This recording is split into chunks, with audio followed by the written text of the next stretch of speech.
So in this video, we are going to explore the baptism of the Holy Spirit. What is this baptism of the Holy Spirit? Why do we need this baptism in the Holy Spirit? What is it for? And what is its relationship to salvation? And then finally, we're also going to explore the signs of the baptism of the Holy Spirit. What are the signs that help us understand or indicate to us that we've received the baptism of the Holy Spirit? Well, in this video, we are going to be exploring these topics as we round out our series on Pentecost.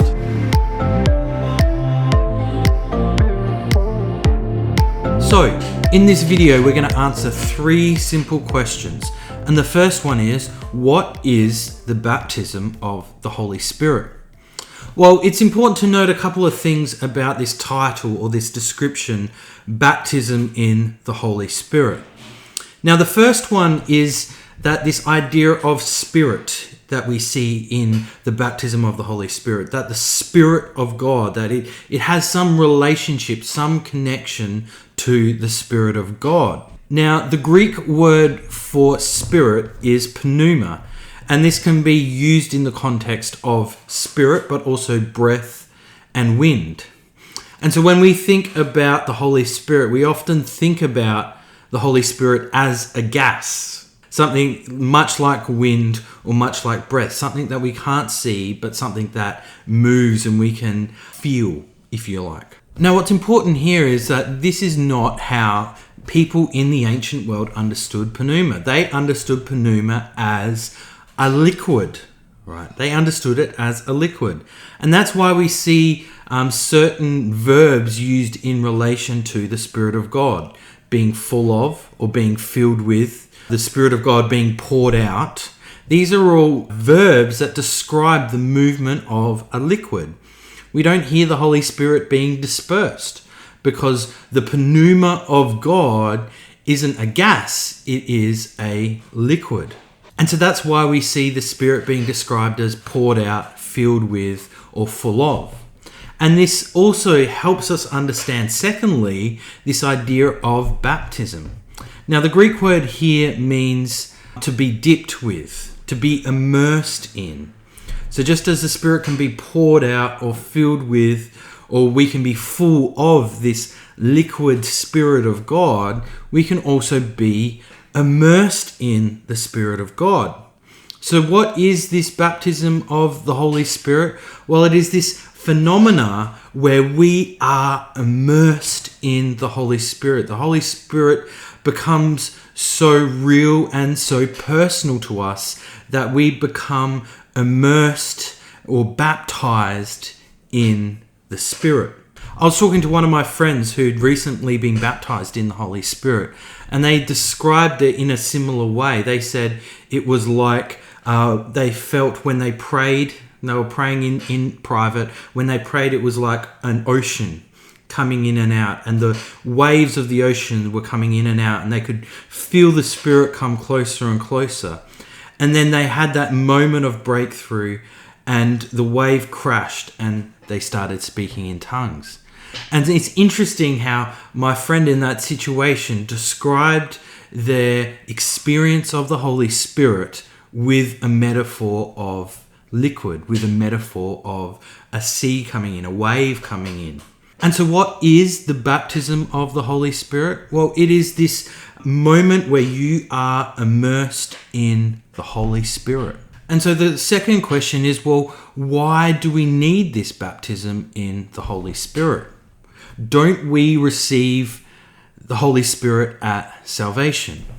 Now, if you remember in Acts 1, Jesus talking to his disciples after the resurrection says, "Stay in Jerusalem for the promise of my Father."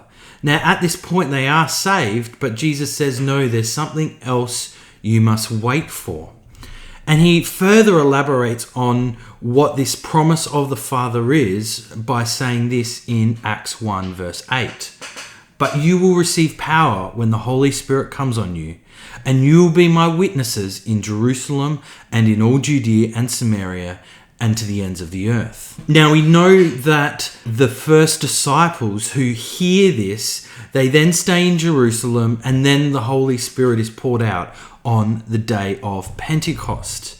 And from there, they are witnesses under the empowerment of the Holy Spirit to all these different regions leading up to the ends of the earth. And so this indicates for us that the baptism of the Holy Spirit is the empowerment for witness and for mission. That is, the Holy Spirit empowers us to be witnesses of Jesus and for mission, not only outside in the wider mission, but also in the church. Remember, at the end of Acts 2, we see this community life emerging at the end of Acts 2. And if you want to explore more about this community and its relationship to the Holy Spirit, you can watch this video here. And so the Holy Spirit empowers the witness of the first church and also their mission to outsiders, but then also how they look after those within their community.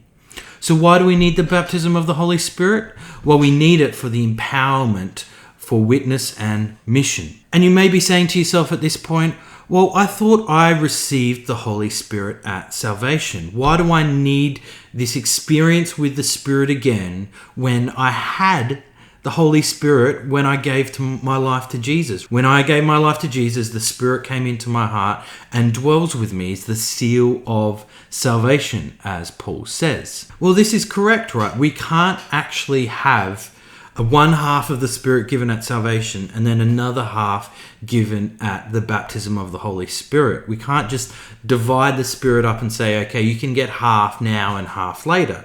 No, we get the Spirit completely at salvation. And so interestingly, a Pentecostal scholar named Frank Macchia says, what happens in the baptism of the Holy Spirit is not that you receive the Holy Spirit again, but rather the Holy Spirit is released into a new realm of your life. That is, you receive the Spirit at salvation, and then with the baptism of the Holy Spirit, the Spirit is released in a certain area of your life to empower you for witness and mission. Remember, the disciples, they're saved, but they need the Holy Spirit to be released in their life so that they can be empowered for witness and empowered for mission. And so the third question you might have is, well, what are the signs that the baptism of the Holy Spirit is occurring or has happened? How do I know? How do I know when it's occurred? Now, the classic Pentecostal position is that speaking in tongues is the initial evidence of the baptism of the Holy Spirit. And I want to draw in something that Jesus says here, just to add a little bit of nuance or add a new dimension to this understanding of speaking in tongues as the initial evidence. In Luke 6:45, Jesus says this: a good person produces good things from the treasury of a good heart, and an evil person produces evil things from a treasury of an evil heart. What you say flows from what is in your heart. And so we know from Jesus' teaching that there's this close connection between your tongue and your heart. That whatever is in your heart will flow out from your heart through your tongue out into public. And we see this not only in Jesus' teachings, but also, for instance, in the epistle of James. So there's this close connection between what is in the heart and your tongue. And I want to pose this question, well, what does that indicate about speaking in tongues? What is the heart condition that's going on that produces this speaking in tongues as a sign of the initial evidence? Well, Paul may help us out here in Romans 5:5. And hope does not put us to shame, because God's love has been poured out into our hearts through the Holy Spirit, who has been given to us. And it's interesting here that Paul uses the language of Pentecost, being poured out, the Holy Spirit being poured out. This is only used by Luke in the Pentecost narrative and the Spirit being poured out on Cornelius' household with the inclusion of the Gentiles. And Paul, using this Pentecost language, indicates that this divine love has been poured into our hearts at the day of Pentecost. And this is in some way connected to us speaking in tongues. Remember, what does the speaking in tongues symbolize in Acts 2? Well, it says this speaking in tongues, this speaking in other languages that happens in Acts 2 is about the praises of God. And so I actually think that there's a connection here between tongue and heart. That what's happening in the baptism of the Holy Spirit is God is not only transforming your heart so that you can speak in divine languages, but He's also transforming your heart so you can have a divine love in your heart. And these two are connected. So tell me, what do you think? Do you think that there is this connection between the heart and the tongue, that we have a divine language, but we should also have a divine love in our hearts? And out from this divine love flows an empowerment to witness to others and to serve others. And this is the baptism of the Holy Spirit. Let me know what you think in the comments below. And if you've liked this video, please click like and subscribe.